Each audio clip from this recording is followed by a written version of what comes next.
Que si Dieu n'a pas mis sa main pour que cette construction soit solide dans l'invisible, tôt ou tard dans le visible, elle sera détruite. Et s'il y a un obstacle naturel, on va dire, on va le contourner. Peut-être que Dieu voudrait qu'on prie pour que cet obstacle disparaisse, parce que c'est par là qu'il veut nous faire passer. Une copie rendue peut être très bien. Ça peut être un travail excellent, mais à la fin, on vous marquera hors sujet. C'était excellent, il n'y a rien à dire. Mais comme c'était hors sujet, la note ne correspondra pas à ce qui était attendu.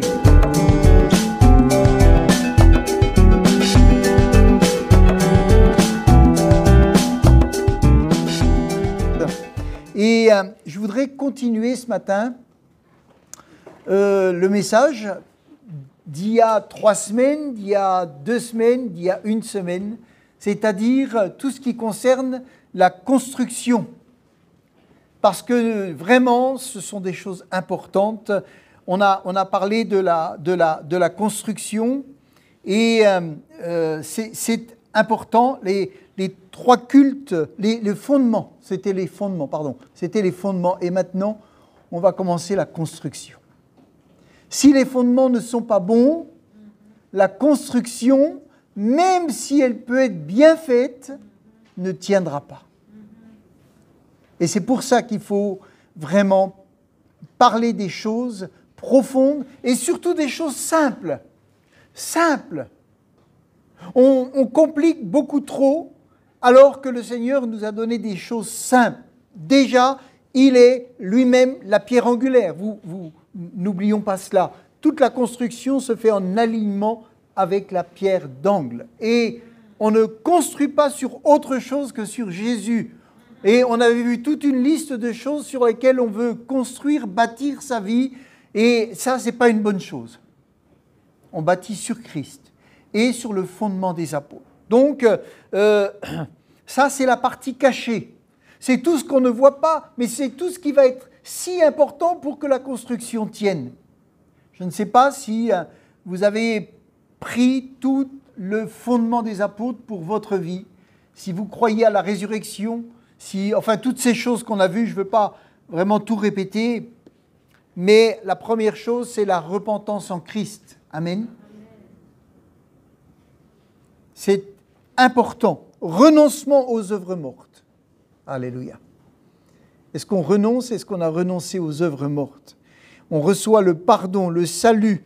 Ensuite, il y a la doctrine des baptêmes, le baptême d'eau, puis le baptême du Saint-Esprit, et puis tout ce qui est lié à l'imposition des mains, et la résurrection. Toutes ces choses, on a vu. Et donc, le passage qui est important, c'est Éphésiens 2, verset 20, dans la version seconde, avant de débuter vraiment la suite. Vous avez été édifiés sur le fondement des apôtres et des prophètes. Amen. Jésus-Christ lui-même étant la pierre angulaire ou la pierre d'angle. On reçoit ce qui a été fait, mais maintenant nous intervenons dans la construction. Tout le reste, il faut le prendre par la foi. D'accord ? On prend Jésus par la foi, on croit en Jésus par la foi, on accepte ce fondement, on prend la résurrection, on prend toutes ces choses qui ont été préparées pour que nous puissions avoir une foi solide, une vie solide. Puis ensuite, le Seigneur nous dit, maintenant que tu as des fondements solides, tu vas construire ta vie. Ou tu vas construire l'Église, ou tu vas être un élément de construction dans l'Église. Alors, bien sûr, pour construire, il faut beaucoup de choses. La première chose, avant toute construction, s'avère être quoi?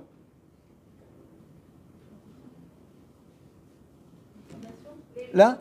Alors, les fondations, on les a vues. Mais, vous savez, des fois, vous voyez dans les villages, il y a des camions, des choses, puis vous voyez une dalle toute plate. Puis après, ils vont construire dessus. Quelle est la première chose qu'il nous faut pour construire sur le fondement?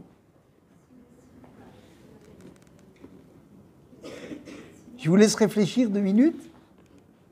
La première chose. Hein? Le socle, on l'a. C'est la fondation. Ouais, bah après, moi, je ne suis pas maçon, mais voilà, il y a ça, il y a la fondation. Hein? Non, mais... Voilà, dans le spirituel. La foi, ok. Bon, ça, il le faut tout le temps. Hein. Mais la première chose, et je vous dirai pourquoi après, la prière. Pourquoi? Pourquoi la prière en premier? Oui, oui, pour être en communion avec le Seigneur, ok, mais on l'est déjà avant. Hein, quand on a reçu les fondements, quand on a reçu Jésus, quand on s'est converti, on est déjà en communion avec le Seigneur. Mais quand le Seigneur nous dit maintenant que tu as reçu ces fondements, que les choses anciennes sont passées, et que tu vas construire ta vie sur ces fondements, quelle est la première chose? On a dit c'est la prière. Mais pourquoi? Pourquoi la prière? Il y a plein de choses qu'il va falloir, plein, mais pourquoi la prière en premier? La communion avec le Saint-Esprit, oui, c'est pas ça que j'ai mis moi en premier. Pour avoir le plan. Avoir le plan. Ah, ça se rapproche. Pour avoir le plan de la construction. Et je vous dirais déjà, c'est parce que l'homme est capable de construire sans la prière. On peut construire sans prière. Mais est-ce qu'on va construire ce que Dieu veut qu'on construise? C'est ça notre problème. C'est qu'on a des capacités. Sans connaître la volonté de Dieu pour notre propre vie et pour l'Église, on peut construire. On peut construire une Église. On prêche l'Évangile, on annonce Jésus, les gens trouvent le salut parce qu'on annonce Jésus. Mais comment est-ce qu'on va construire ensuite? Parce que Dieu a un plan pour chacun. Et Dieu a un plan pour chaque ville. Les villes, vous savez, dans lesquelles on vit, ont une histoire. Il y a des choses occultes qui ont été faites dans les villes. Il y a des choses terribles qui peuvent être dans une ville. Et dans certaines villes, le Seigneur va vouloir que des choses se fassent d'une manière et dans une autre, d'une autre manière. Et pour cela, la première chose, parce que l'homme est capable de construire sans la prière ou sans connaître la volonté de Dieu. Sans connaître la volonté de Dieu pour l'Église, sans connaître la volonté de Dieu dans ses projets, parce que nous avons les moyens, notre courage, notre volonté. Nous avons les dons naturels qui sont là. Ils sont là. Et puis, on peut avoir un charisme. On peut entraîner les gens. On peut avoir même des formations. Construire sans Dieu et pourtant c'est construit pour Dieu. Construit sans Dieu ou sans la volonté de Dieu, on ne va pas dire sans Dieu, mais sans la volonté de Dieu et pourtant on construit pour Dieu. On peut avoir un cœur qui veut construire pour Dieu, mais comme on ne connaît pas ce qu'il veut et comment il le veut, on va construire, mais finalement, notre construction ne correspondra pas à ce que Dieu voulait. Parce que nous sommes habitués dans nos pays à faire avec nos capacités. On peut construire avec notre moi, avec notre intelligence, avec notre force de caractère, avec nos connaissances. Et finalement, on va construire sans la volonté de Dieu, sans être dirigé par Dieu. Nous sommes capables d'entraîner les autres dans nos projets pour Dieu, pour l'Église. Et ça peut marcher. Et ça peut marcher.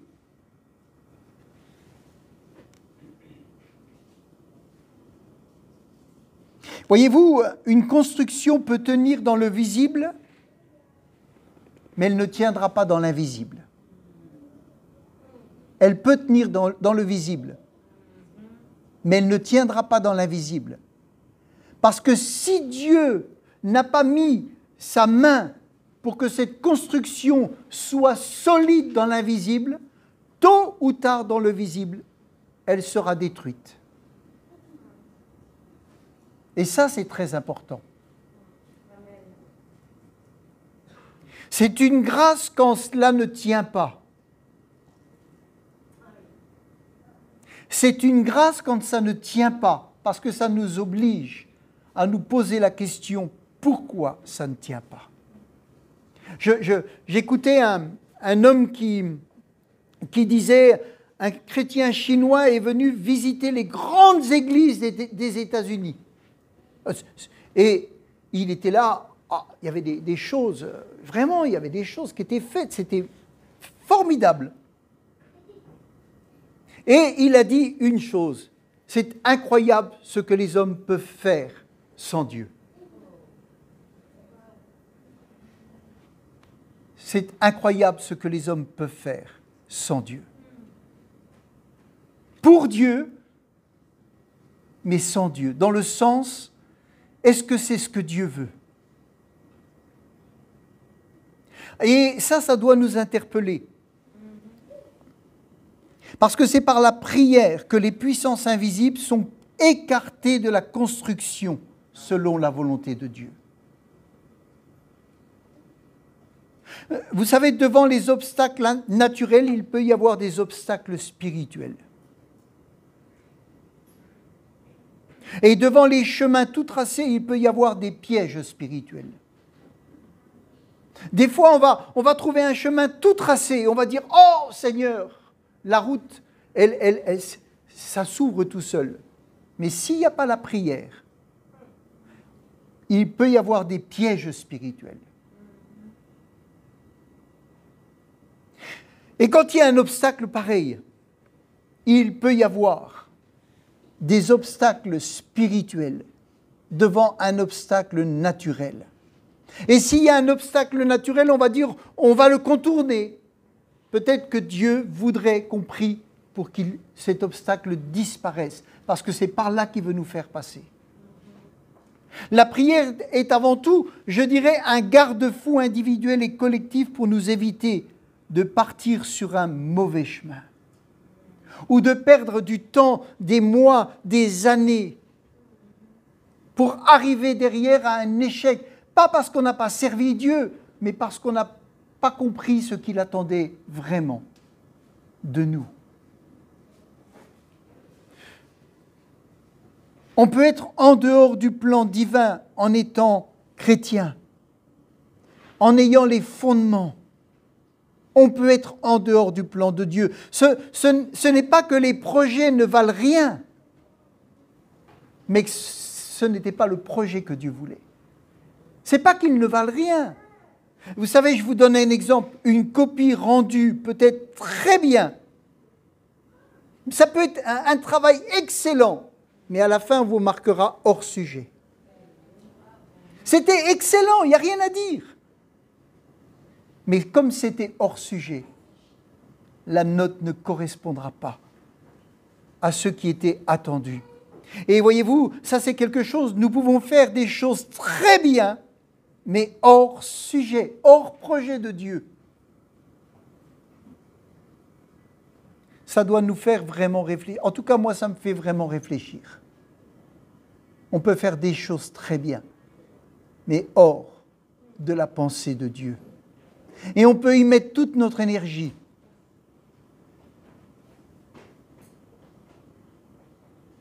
Ou faire bien, mais sans l'onction du Saint-Esprit. On va lire ensemble la prière que Jésus donne pour tous les enfants de Dieu. Matthieu chapitre 6, au verset 9. Et voyez-vous, dans cette prière, il y a beaucoup de choses qui sont très intéressantes. Beaucoup de choses qui sont très intéressantes. Dans la version Sommer, Matthieu 6, verset 9, dans la version Semeur, il est dit « Priez donc ainsi, notre Père ». Et vous savez, les Juifs, ils n'avaient pas l'habitude de parler « notre Père ». Il n'y avait pas cette intimité. Et Jésus amène là un changement. Et il dit, notre Père, toi qui es dans les cieux, que tu sois reconnu pour Dieu, que ton règne vienne, que ta volonté soit faite, et tout cela sur la terre comme au ciel. Sur la terre comme au ciel. Donne-nous aujourd'hui le pain dont nous avons besoin. Pardonne-nous nos torts envers toi, comme nous pardonnons nous-mêmes les torts des autres envers nous. Garde-nous de céder à la tentation et surtout, délivre-nous du diable. Car à toi appartiennent le règne et la puissance et la gloire à jamais. Et au verset 14, Jésus dit, en effet, si vous pardonnez aux autres leurs fautes, votre Père céleste vous pardonnera aussi. Mais si vous ne pardonnez pas aux hommes, votre Père ne vous pardonnera pas non plus vos fautes. Voyez-vous, dans cette prière, elle est complète. Elle est complète. Cette prière est complète, elle parle de notre cœur. Elle parle de nos faiblesses. Elle parle de nos tentations. Elle parle de notre ennemi. De nos relations avec les frères et sœurs. Et cette prière, elle parle du respect que nous devons avoir pour Dieu et que nous désirons voir chez les autres. Que tu sois vraiment pris pour Dieu. Et cette prière, elle parle des projets. Avons-nous des projets personnels? Elle parle des projets d'église. Que ta volonté soit faite sur la terre. Amen. Et dans le ciel.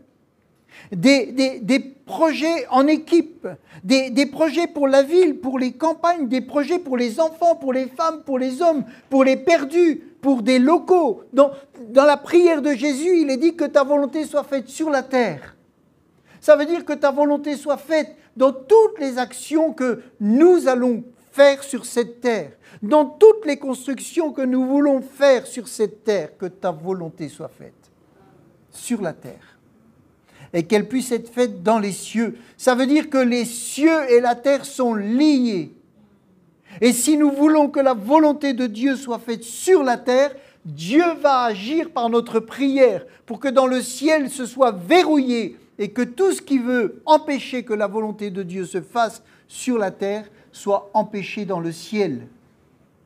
Amen. Ne soit pas empêché dans le ciel.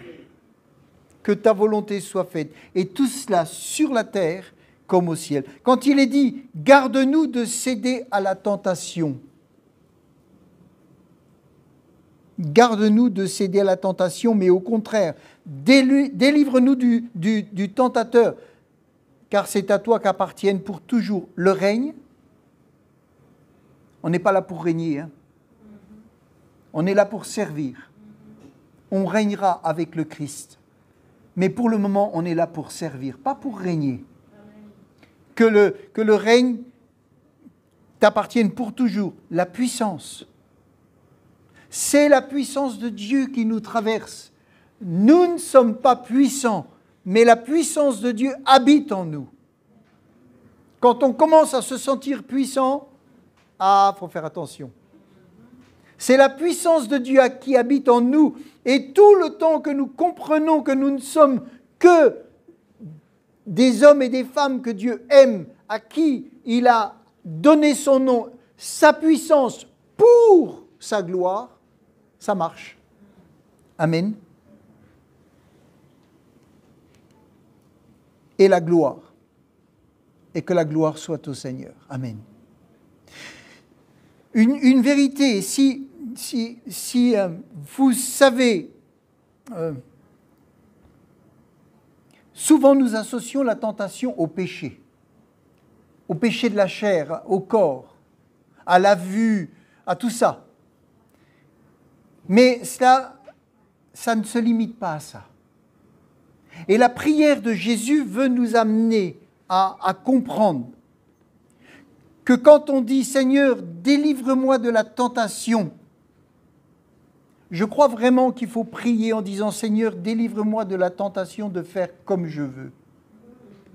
Délivre-moi de la tentation de faire selon mon projet, selon ma volonté. Délivre-moi. C'est vrai de tout ce qui peut m'attirer charnellement. Oui, ça c'est toujours cela qu'on dit. Parce que ça, on a vraiment l'impression que c'est grave. Ou que ça va faire scandale. Mais ce qui fait scandale devant Dieu, c'est surtout quand ces enfants ont perdu du temps, des années, parce qu'ils construisent, ils s'épuisent et que le diable dit « c'est bien, continuez mes petits, continuez, parce que vous perdez votre temps, ce n'est pas ça que votre Père attendait. » Tentez de faire plein de choses pour Dieu qui sont hors des projets de Dieu. Et voyez-vous, de cette manière-là, c'est pour ça que la prière a cette priorité. Parce qu'on peut entraîner toute notre famille dans un projet, dans un déménagement, dans une mutation. On peut entraîner toute notre famille dans une œuvre. Et que ce ne soit pas ça que Dieu attendait.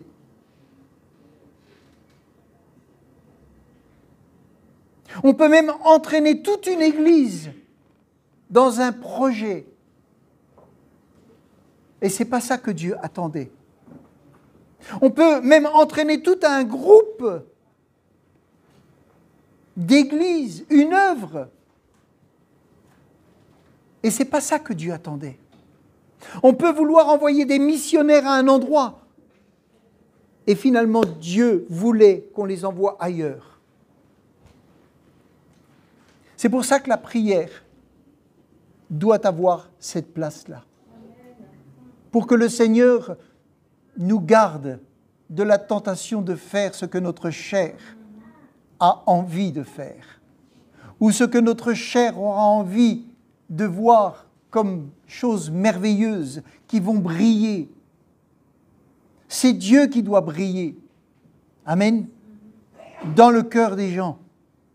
Et nous sommes des lumières. Et on brille par la lumière qu'on est. Et voyez-vous, dans un projet séduisant qui peut satisfaire la chair et le moi, qui en apparence sera merveilleux, mais qui ne correspond pas à ce que Dieu voulait, et qui ne satisfera pas le projet que Dieu voulait. Et on peut le faire pour Dieu. Et on peut le faire dans notre cœur, avec Dieu. Mais parce que ça n'a pas été mis en prière, on peut être totalement à côté. Et rendons grâce quand, dans sa grâce, le Seigneur nous arrête. Rendons grâce quand, dans sa grâce, il nous arrête. Ça nous évite bien des temps perdus. Vous savez, dans l'Ancien Testament, on entraînait les gens dans une guerre, des rois entraînaient des gens dans une guerre ou dans une conquête. Et combien de fois vous voyez dans l'Ancien Testament les échecs parce qu'ils n'avaient pas consulté Dieu.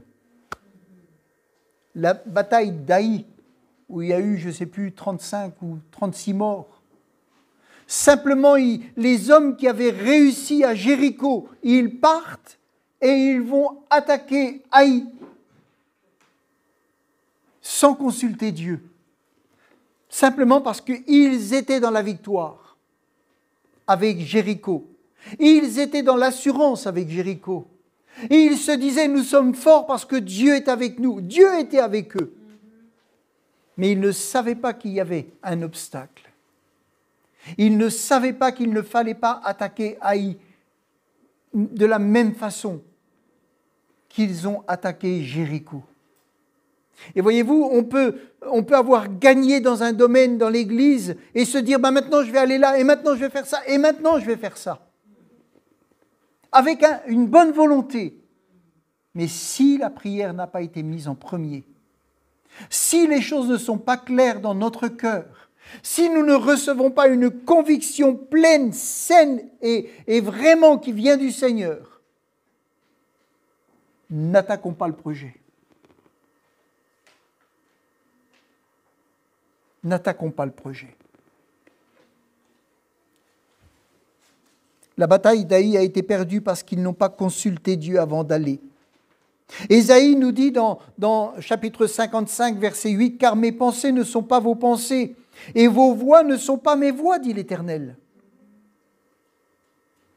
Et c'est vrai que aujourd'hui, dans tous nos pays d'Europe, des États-Unis, dans tous ces pays riches, avec des moyens, on peut vraiment dire, Seigneur, je vais faire plein de choses pour toi. J'ai beaucoup d'argent sur mon compte et je vais travailler beaucoup pour toi. Et je vais faire beaucoup de choses pour toi. Et peut-être on va mettre notre argent dans une œuvre. Et le Seigneur avait un besoin ailleurs. Ça ne veut pas dire que ça ne servira pas. Ça veut dire simplement que ça n'aura pas l'efficacité et la bénédiction que ça devait avoir. Les pensées, les voix de Dieu sont plus élevées que nos pensées et nos voix. Ces pensées à notre sujet sont les pensées de paix. Amen. Et il veut nous entraîner avec lui dans son combat, dans sa victoire. Amen. Vous savez, les gens qui ont un cœur pour intercéder, Dieu leur dit, par exemple, prie pour telle personne. Ils sont à l'écoute, Dieu leur dit, prie pour telle personne, prie pour tel sujet, prie pour ça. Et puis d'autres, ils vont prier pour plein de choses. Mais quand on sait pourquoi Dieu veut qu'on prie, alors on satisfait Dieu. Amen. On satisfait Dieu. Parce que ça lui permet d'être efficace là où il y a un besoin. Amen. Ça va lui permettre d'être à l'œuvre, à cause de nos prières, là où il y avait besoin. Là où il y a, je dirais, quelque chose qui va amener peut-être un réveil, qui va amener une famille, qui va déclencher quelque chose. Nous ne pouvons mettre en doute l'amour et la fidélité de Dieu. La crainte, les murmures disparaissent dès que nous faisons, quand on cherche le conseil de Dieu dans sa parole et dans la prière. Dans Ésaïe 55, verset 9, il est dit « Autant les cieux sont élevés au-dessus de la terre, autant mes voix sont élevées au-dessus de vos voix et mes pensées au-dessus de vos pensées. Dieu est au ciel, les hommes sont sur la terre. L'Éternel connaît des choses qu'on ne connaît pas. Il connaît des choses qu'on ne connaît pas. Il voit des choses qu'on ne voit pas. Il est au courant des plans de l'ennemi que nous, on n'est pas au courant.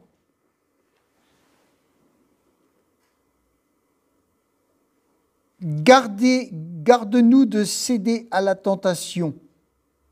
Garde-nous de céder à la tentation. Vous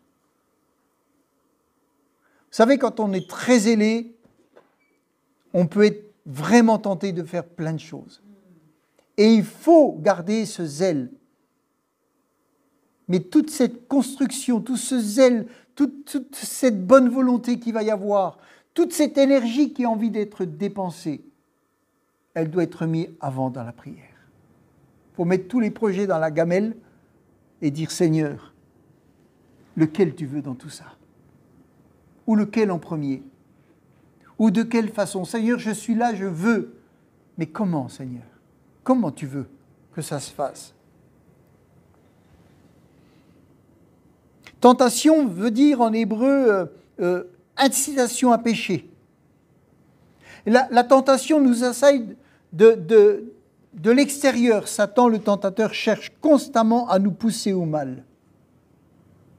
Ça, c'est clair. Il veut nous pousser au mal. Le monde aussi nous attire pour nous éloigner de Dieu. Mais la source la plus redoutable de tentation est notre propre chair. Délivre-moi, Seigneur, de la tentation de ma chair, de faire par moi-même, sans ton esprit. Et ça, ce n'est pas souvent compris, c'est peut-être de cette manière. C'est peut-être pas souvent qu'on pense à cela. Chacun est tenté quand il est attiré, amorcé par sa propre convoitise. C'est pas Dieu dans Jacques 1, il est dit, ce n'est pas Dieu qui nous tente, mais nous, comme on est libre, on peut dire Seigneur, je vais te servir, ou dire Seigneur, je voudrais te servir, comment veux-tu que je le fasse ?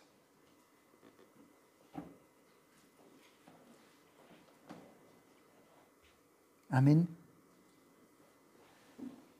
Et on peut nous-mêmes tenter Dieu. Seigneur, je me suis lancé, j'ai tout mis, j'ai tout fait. Maintenant, bénis. Seigneur, bénis ce travail, bénis ça. Parce que j'ai vraiment tout donné pour ce projet. On tente Dieu. On tente Dieu. On voudrait lui demander, l'obliger à bénir quelque chose qui n'est pas ce qu'il avait prévu. Ça ne veut pas dire que Dieu ne nous aime pas. Ça ne veut pas dire qu'on a tout perdu. Mais ça veut dire qu'on a perdu beaucoup de temps et beaucoup d'efficacité. Notre service pour Dieu exige que nous puissions mettre tout devant le Seigneur. Amen. Ça, c'est un des domaines de la prière pour la construction. Mais on ne verra pas aujourd'hui vraiment cette construction de notre vie. Pour avoir la puissance de Dieu, il faut la prière. Puis d'autres choses, bien d'autres choses. Mais là, aujourd'hui, je voulais vraiment parler de ce sujet, de mettre la prière.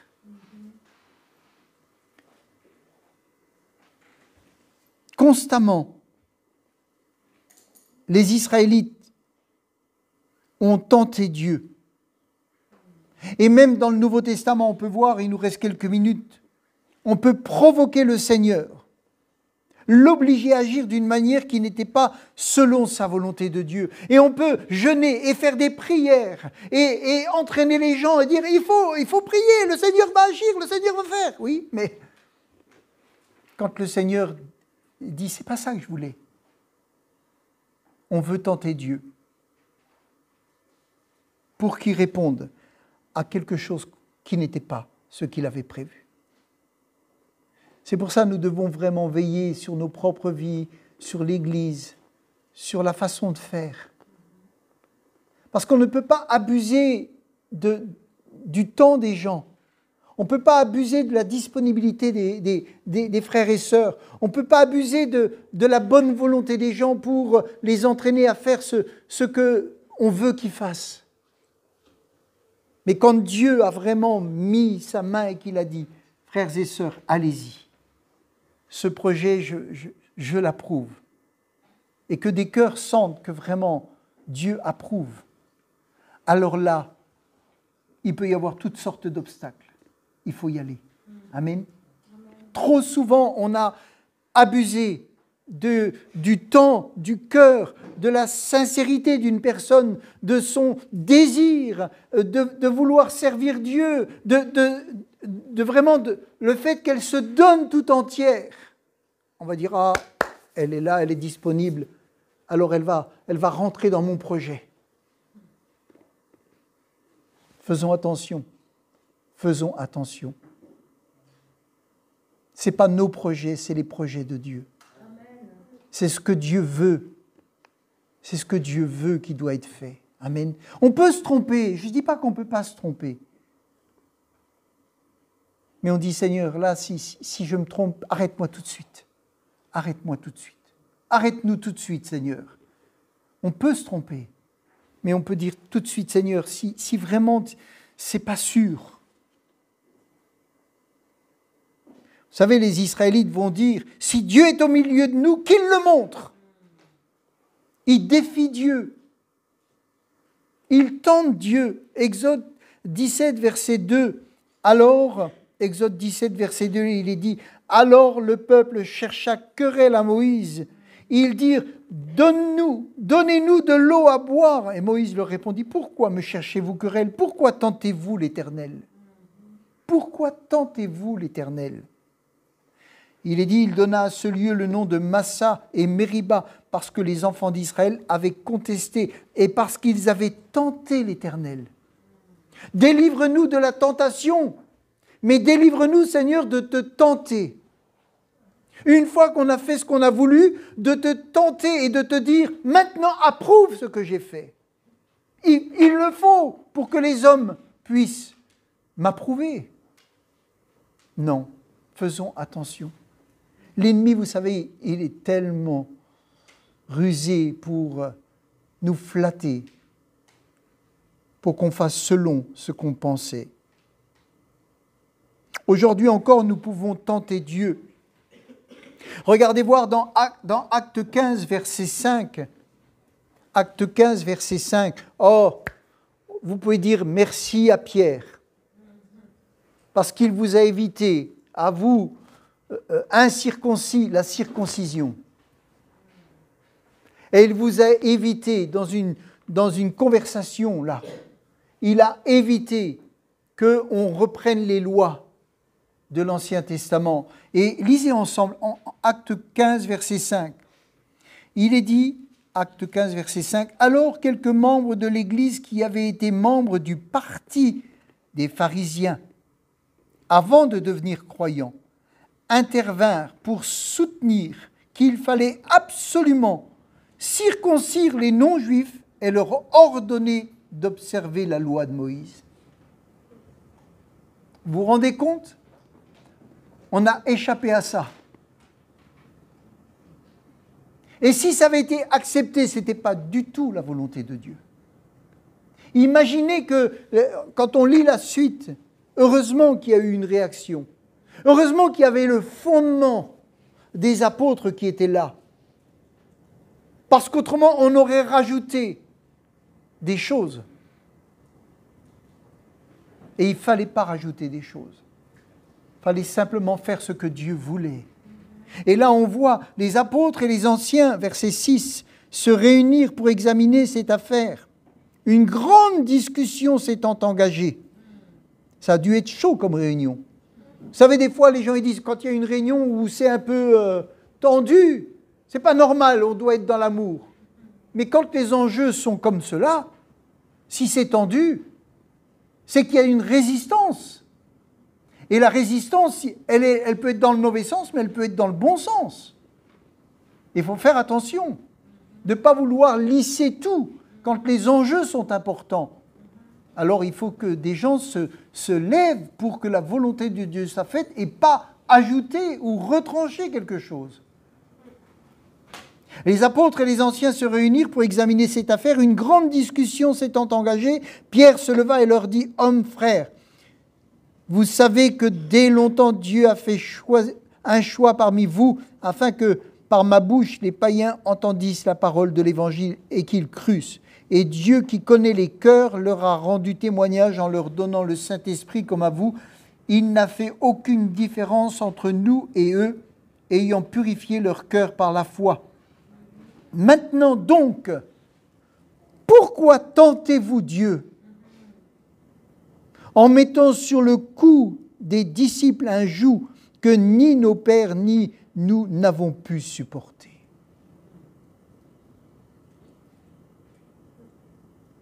Pierre a défendu la liberté. Parce que comme Dieu a baptisé de l'esprit des hommes, des femmes, sans qu'ils soient circoncis, sans qu'ils obéissent à la loi de Moïse, et ils ont vu que Dieu approuvait ces gens qui avaient simplement reçu Jésus, qui s'étaient repentis, qui avaient accepté le Seigneur. Amen. Mais les autres qui étaient du parti des pharisiens voulaient mettre un joug. Ce n'était pas la volonté de Dieu. On tentait Dieu pour lui imposer quelque chose. Maintenant donc, pourquoi tentez-vous Dieu en mettant sur le coup, je l'ai lu, toute l'assemblée, verset 12, garda le silence et l'on écouta Barnabas et Paul qui racontèrent tous les miracles et les prodiges que Dieu avait faits par eux au milieu des païens. Amen.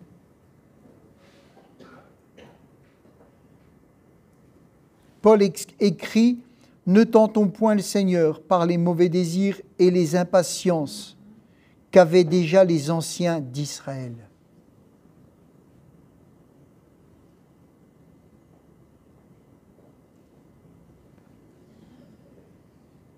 Voyez combien c'est important de remettre en prière les projets pour écarter ceux qui ne sont pas, peut-être ceux qui sont prioritaires ou ceux que Dieu attend. Et puis pour pouvoir avoir une profonde conviction pour ceux que Dieu attend. Amen. Et je crois que c'est ce qu'il nous faut pour l'année 2022.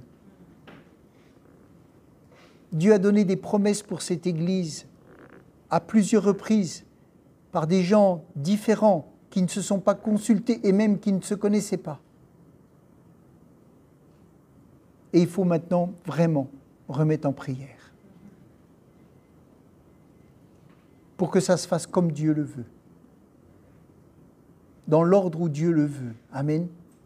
Avec les hommes et les femmes que Dieu veut, à chaque poste.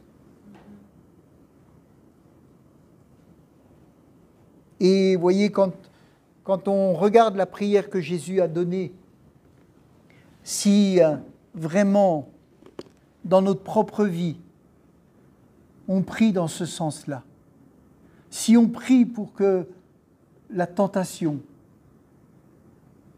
de faire ne prenne pas le dessus sur le faire selon Dieu, le Seigneur peut vraiment nous garder et bénir nos vies.